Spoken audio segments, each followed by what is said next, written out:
Hey everyone, this is Adam Elenbaas from Nightlight Astrology. I hope you guys all had a great weekend. Today we are going to talk about Mercury's final opposition to Jupiter. It has been through several oppositions to Jupiter already, once through forward movement, once through retrograde movement, and now since Mercury's turned direct and is getting moving direct again, it is making one last opposition to Jupiter. So Mercury in the sign of Libra making an opposition to Jupiter in Aries. I've got 10 themes to watch for, and this is also kind of like a transit in review. Let's look back at the other times that we also had this transit and look at what we've come through over the past month or so. So that is our agenda for today. Before we get into it, don't forget to like and subscribe, share your comments. All of that helps the channel to grow. As you guys know, you can find a transcript of any of my daily talks on the website, nightlightastrology.com, where we are also in the process of enrollment season right now for my upcoming class, my first year program, Ancient Astrology for the Modern Mystic. This is a 1-year full-on transformative immersion into ancient astrology. So we look at the history of Western astrology. We talk about the philosophical and mystical roots of astrology. We look at the influence of modern depth psychology and archetypal astrology. We look and talk quite a bit about the underlying spiritual reason for doing astrology. More than anything, this course is about teaching you all of these beautiful techniques and methods that used artfully can make a big difference in a person's life. So you're learning how to read birth charts in this class. Now, whether you decide to do it professionally or not, it is a tool that you can work with the rest of your life. So the class starts on November 12th, and it meets Saturdays 2 to 3 hours at a time from noon Eastern to about between 2 and 3 p.m. Eastern. Every class is recorded if you can't make the live webinars, so you can follow along at your own pace. You can check out what alumni have had to say about the course. There's 30 courses on the year. We have a bunch of guest lecturers that come in outside of that. We also have tutors that are there to help you in a variety of different settings in a discussion forum through breakout tutoring sessions. There's recommended reading, listening, optional quizzes you can give yourself, bonus lectures. You can email me anytime. You get lifetime access to everything in the course. You have within 2 years of the start of the program to take a certification exam if you want to take it, become certified through my school.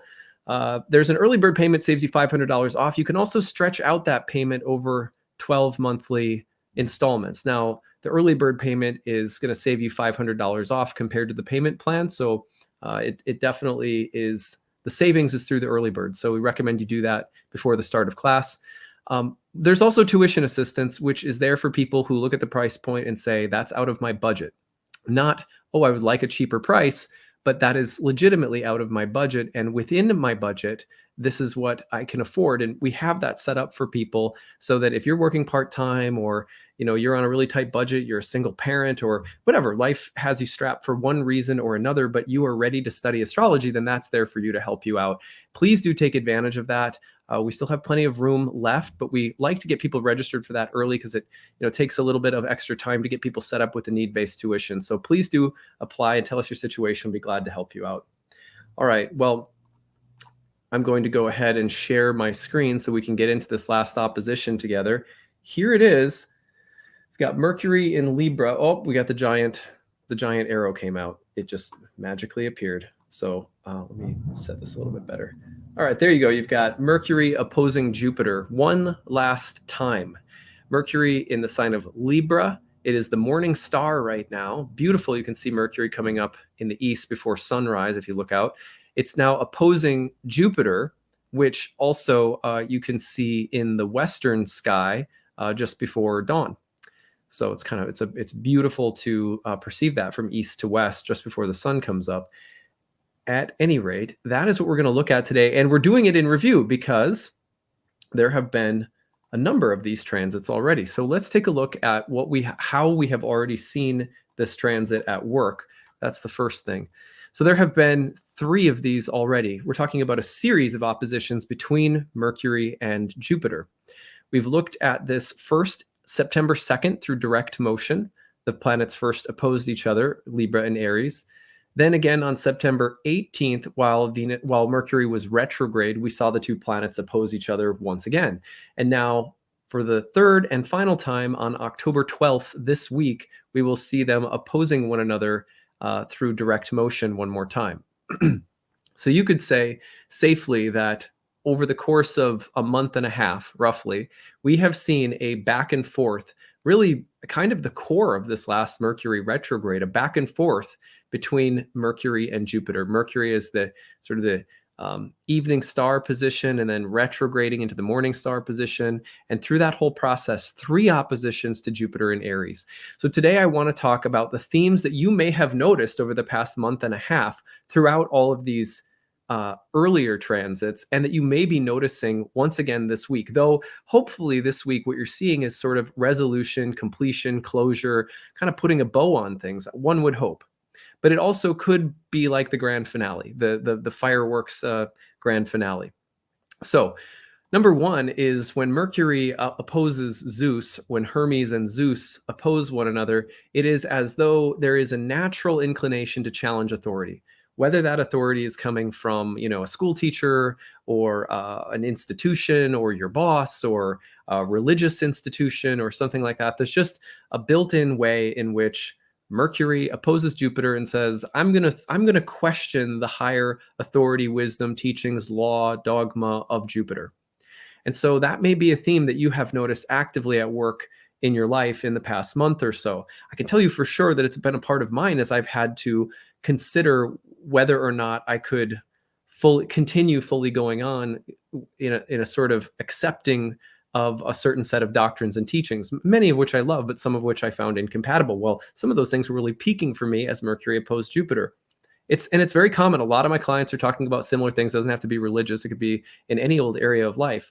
Well, the similar number 2 is a philosophical, moral, or ethical crossroad. It's a difficult choice to make. There's 2 philosophies that you may have about something. It's a moral dilemma.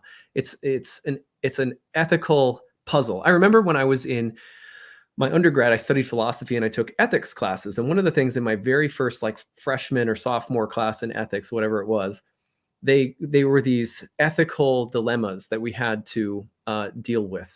And I remember, one of them was this, I think you probably heard it before. It had something to do with a man who's a railway conductor, and he sees his son, caught up in the gears of the bridge that he has to operate for the railroad to the train to come across, and he has to choose: do I save my son and kill everyone on board of these trains because I have to operate the bridge, or if I operate the bridge, I'll kill my son? And it was like that, it's like, whoa, that's a heavy thing. And I remember him being like, so what's, our professor being like, what do you do? And the whole point was not that there was necessarily a right or a wrong, but to get us talking about ethics and in difficult ethical decisions where you really are weighing the scales and wondering what is good, what is right. Do I make a decision that is in some ways selfish, but also perhaps there's an ethical case to be made for the selfish choice, for example? Or do I make a choice that maybe is a little bit more self-sacrificing, but also potentially ethical? And you're like, well, it doesn't seem like it's not an easy choice. So one of those moments where you may be at a philosophical, moral, or ethical crossroad. What do I think or believe about something, or so and so forth? Number 3 would be a turning point, a choice, or a decision. Very similar, but just more broadly speaking, you're reaching that point where there's a tension in terms of that sense of where are my values taking me? What do I need to do in this situation? So a turning, and it could be philosophical, moral, or ethical in nature, but it could also just be strategic. What is the most strategic thing to do right here? What is the choice that feels right, or that, am I weighing sort of in a Libran sense? Am I making a rational choice, or am I making the daring choice, or something like that? And I think this leads into number 4, which is going it alone versus taking a more diplomatic approach. Going it alone, very Jupiter and Aries. I don't give a damn. Mercury and Libra, well, let's weigh the pros and cons here. Let's consider the social ramifications, the impact on others, what people will think of us, what people will say, who we need to impress, who we have to keep up strategic relationships with, how our words, thoughts, or actions may impact other people positively or negatively. Mercury and Libra are much more aware of those things. Jupiter and Aries, it's not like Jupiter and Aries is immoral or just purely selfish, but Jupiter and Aries might say, look, I'm pushing my chips into the center of the table and I have to go for it. I have to do something that's about risk, bravery, pioneering, cutting my own trail through the forest. So those kinds of tensions can be not only right now, but you may have been experiencing these over the past month. Number 5 is the me versus the we. Very similarly, is the decision that you're making or the crossroads that you're at fundamentally about choices between a me-centric approach versus a we-centric approach. And that could be in any setting. So they kind of go, number 4 and 5 sort of go together, just different ways of thinking about the same thing. All right, let's go on to number 6. 6 would be a declaration or an audacious statement. When someone makes an announcement and they say like, this is what I'm doing, this is what I think, this is what I believe, I'm leaving the company, I'm applying for this job, I'm joining the Peace Corps, or I've decided I'm going to, Mom and Dad, I'm not going to school, I'm going to take a van across the country. Says every 20-year-old ever. So, but there are Mercury in its opposition to Jupiter may have been over the past month working through something. And now it comes to the point at the end in direct motion as the morning star, where it's like, my choice has been made. And you make a declaration, and it's kind of audacious. It's a little, people are like, wow, that's a lot. That's a big deal. I mean, when someone, for example, decides to reveal that their sexual identity is different than anyone has ever known it to be, that could be a very Mercury opposite Jupiter type of moment. When you decide to announce that a company is going public, or when someone announces that they're launching a business, their own consulting agency, and leaving their job, anything that would be like a kind of a proclamation, a declaration. Maybe there's a little bit of audaciousness there. There's a little bit of a feeling of like gung ho, baby. So watch for that and embody that if you need to. I think that there may be something that needs a little, it's a little spicy.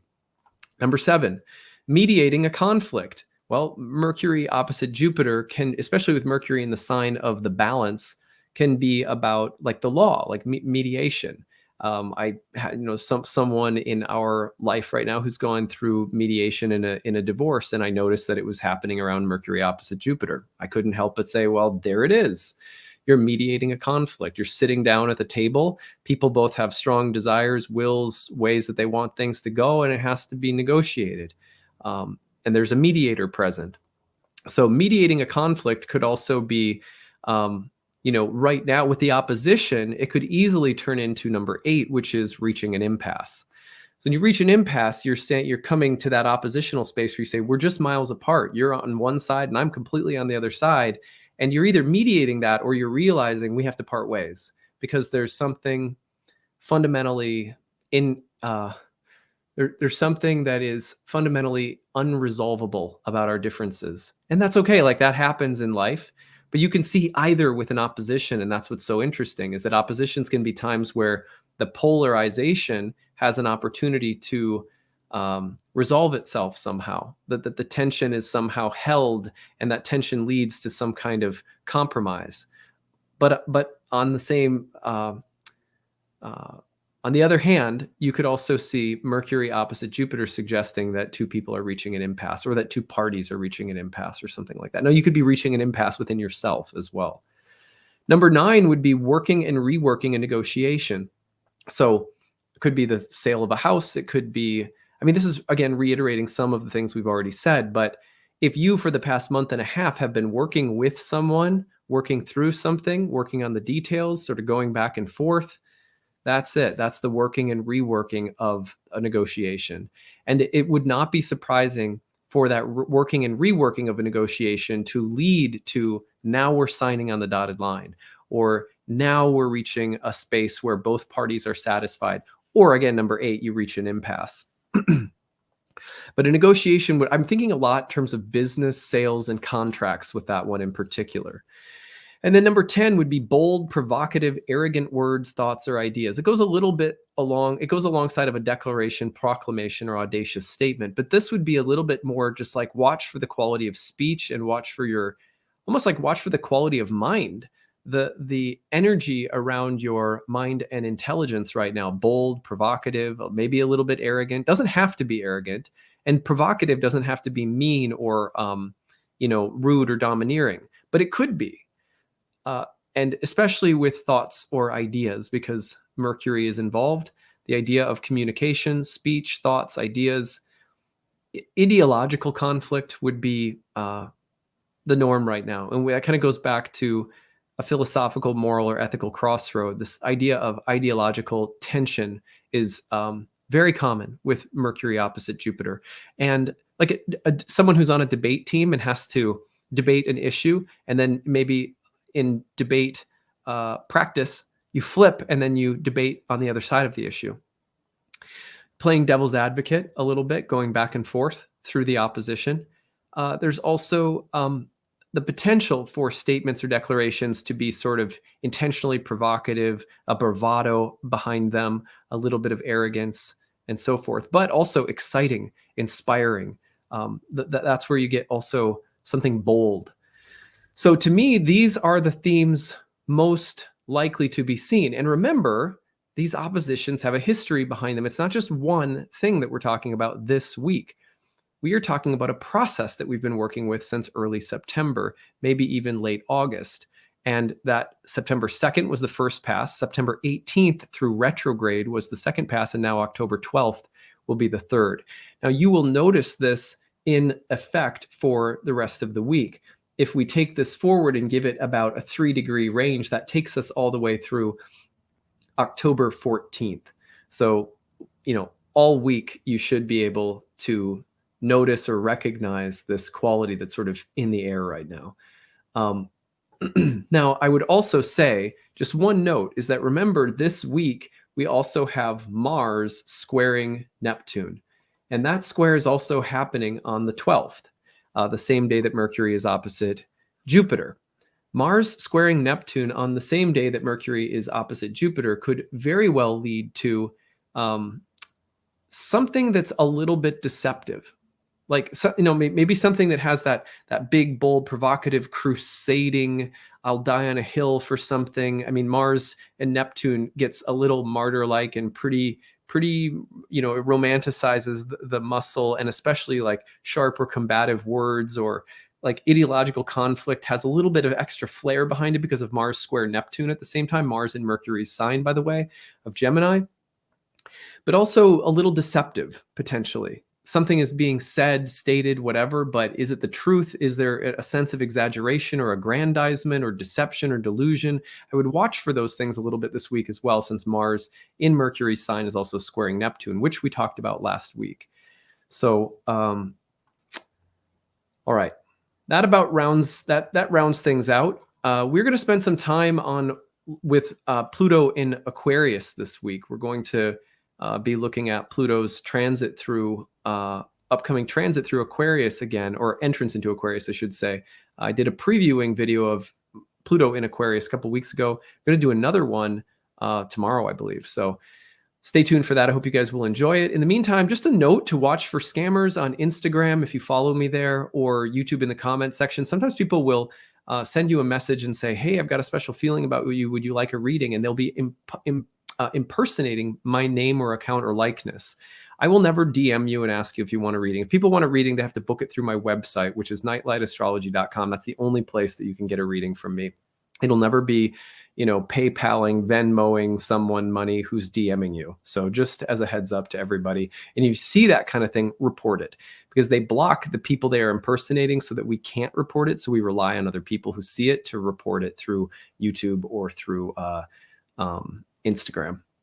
All right. Well, I hope you guys have a great weekend. Don't forget to like and subscribe, share a few thoughts on what you're noticing, especially if you have a story about the planets. Use the hashtag grabbed, or email us grabbed@nightlightastrology.com. If you see the planets, say something. All right. That's what we've got. Thank you guys. Have a great day. Talk to you later. Bye.